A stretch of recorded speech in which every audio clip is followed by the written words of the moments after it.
The most powerful people in state politics procrastinate like teenagers with a term paper. And today, on the last possible day to introduce a new bill in the legislature, the governor, Democrats, and Republicans announced they had a property tax compromise. Their number one priority, saved for last in this legislative session.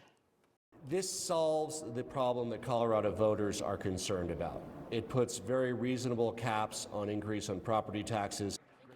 The bill would keep property taxes basically stable rather than allowing them to spike this year.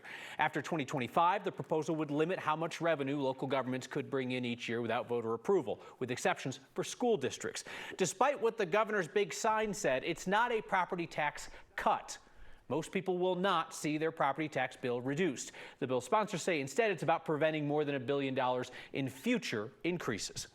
If this passes, the legislature would backfill some $400 million to schools and local governments to keep them from losing money in this first year. There would be smaller reimbursements in following years.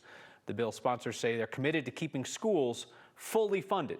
To do that, they'd reach into state reserves and the state education fund. We will not cripple our state budget. We will not go to a budget stabilization factor. We will find what we need to find to make this work. That we will not recreate the negative factor the very moment we just got rid of it. And there are initiatives on the ballot that put us in danger of returning to a negative factor.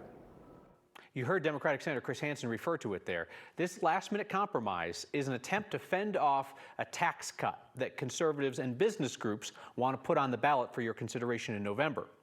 Conservative strategist Michael Fields and his organization Advance Colorado are behind multiple property tax ballot initiatives. One already approved would put a 4% cap on property tax revenue increases. You will see that on the ballot unless they pull it. Another one, still out collecting signatures, would lower assessment rates beyond what state legislators are proposing.